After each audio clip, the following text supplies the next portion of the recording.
Practice paper 2 मार्च 2024 में इसमें से क्वेश्चन आ सकते हैं। इस टाइप के क्वेश्चन तो आएंगे ही आएंगे।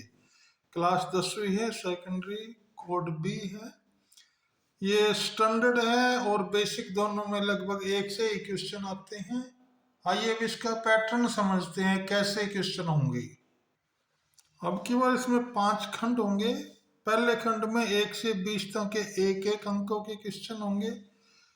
21 से 25 तक 4 क्वेश्चन होंगे 2 अंकों के। 26 से 31 होंगे 3 अंकों के।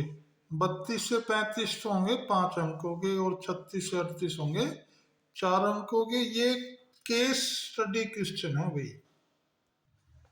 पहले क्वेश्चन की हमने स्टेटमेंट पढ़ ली है। इसमें देखिए दे रखा है क्या, अभी पी तो दे रखा है ए की 3 बी की 2 और क्यों दे रखा है ए बी की 3। पे इसका पहले एलसीएम निकालना है। एलसीएम क्या होता है, इनमें से जो बड़ी घात होती है उनको हम पहले लिख लेते हैं। तो यहाँ ए की 3 बड़ी घात है, ए और ए की 2 में से, यहाँ बी की 2 और बी की 3 में से बी की 3 बड़ी घात है तो ये बी की 3 लिख लिया। तो एलसीएम आ गया ए की 3 बी की 3। प्रश्न अनुसार क्या किया है, इन दोनों की गुणा करनी है और भाग में ये एलसीएम लिखना है।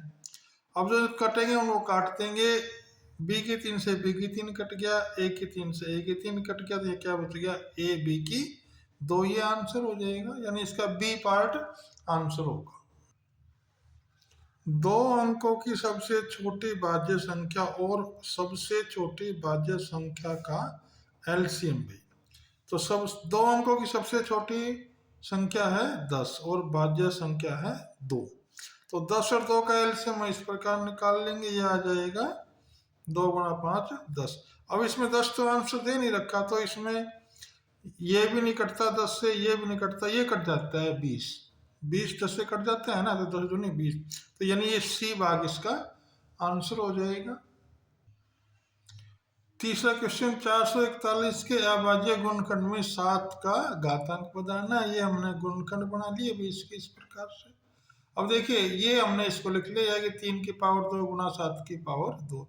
तो 7 की घातांक कितनी बनी, 7 की घात कितनी है भाई 2, तो इसका आंसर हो गया 2, यानी कि हमने बी भाग इसका आंसर ले लेंगे। ये 4 ग्राफ बना के दे रखे हैं, बताना भी कौन सा द्विघात समीकरण का ग्राफ नहीं है। तो ये वाला हिस्सा भाई, ये वाला जो सेकंड पार्ट है, ये द्विघात समीकरण का हिस्सा नहीं है, इसलिए ये आंसर हो जाएगा। क्वेश्चन नंबर 5 है, के का वह मान है जिसके लिए समीकरण 2x2 घटा के एक्स जमा के बराबर 0 के मूल समान है। हमने ये आंसर दे रखे हैं, हमने इसमें जो ढूंढने हैं, तो हम इसको समीकरण लिख लेते हैं। यहाँ से a बराबर 2 आ जाएगा, b बराबर घटा के आ जाएगा और c बराबर भी के आ जाएगा। जब मूल समान होते हैं तो क्या कंडीशन होती है भाई, b की 2 घटा 4ac बराबर 0। यहाँ हमने मान रख दिया है इसका, इस प्रकार इसको हमने हल कर दिया है। ये इसमें k कॉमन आ गया इन दोनों में से, k माइनस 8। तो यहाँ k बराबर 0 हो गया और k बराबर घटा 8 हो गया। ये घटा 8 जाके इधर जमा हो जाएंगे तो k बराबर 8। तो इसलिए आंसर क्या आ गया 0,8। ये 2 आंसर हैं। यदि किसी वृत्त के व्यास के एक छोर के निर्देशांक 2,3 और केंद्र के निर्देशांक -2,5 है, तो व्यास के दूसरे छोर के निर्देशांक ज्ञात कीजिए। तो हमने भी एक वृत्त बना लिया है, एक ये वाला है, एक नीचे छोर और एक ये दूसरा, इसके मान लिए ये बीच का है। तो x केंद्र व्यास ए बी है, ओ इसका केंद्र है। तो x से गुना क्या हो गए x1 जमा x2 बटे 2। हमने इसका मान रख दिया है इसमें से देखते हुए। अब इसको सोल्व कर लेते हैं, x2 बराबर आ गया घटा 6। ऐसे y का मान निकाल लेंगे, y बराबर y1 बटे y2, y1 जमा y2 बटे 2। इसको सोल्व कर लिए, किसके बराबर हो गया y इसमें वही 5 दिया हुआ है, तो 5 बराबर 3 जमा y2 बटे 2। इसको हल कर लेंगे, आ जाएगा 7। तो क्या आंसर आ गया घटा 6,7, क्योंकि x का पहले लिखते हैं और y का बाद में लिखा जाता है। सभी खालिस्तान त्रिभुज समरूप होते हैं, तो समद्विबाहु तो हो नहीं सकती, तो समबाहु त्रिभुज है, इसके ऊपर हम सही का निशान लगा देंगे और यहाँ पे लिख देंगे समबाहु त्रिभुज।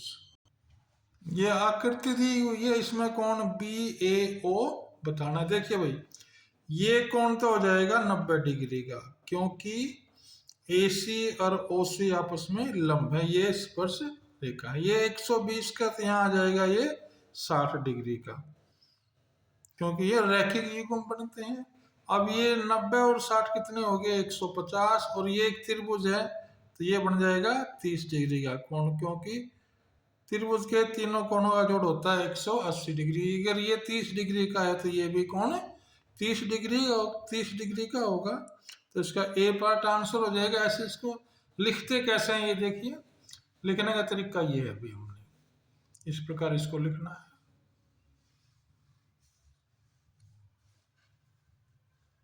तो इसका ए पार्ट हमने इसका आंसर लिया है। एक वृत्त में अधिकतम 2 समानांतर स्पर्श रेखाएं हो सकती हैं। इसका 10वां भाग देखते हैं। 10वां क्वेश्चन है, साइन थीटा बराबर कोस थीटा, ये सही है या गलत है? ये गलत है भाई। देखो कैसे, साइन 30 और साइन 60 का मान देख लेते हैं। साइन 30 का मान होता है 1/2 और कोस 60 का होता है वर्गमूल 3/2, इसलिए क्या हो गया है, गलत हो गया है। आइए अगला भाग देखते हैं। 11वां भाग ये, 9 second square theta minus 9 ten square theta का हमने मान बताना है। तो हम इसमें 9 कॉमन ले लेंगे। अभी 9 हमने कॉमन ले लिया, तो यहाँ बच गया सेकेंड स्क्वायर ए माइनस टेन स्क्वायर ए। तो इसका मान क्या होता है, 1 के बराबर, तो 9 गुणा 1 बराबर 9, ये इसका आंसर हो जाएगा।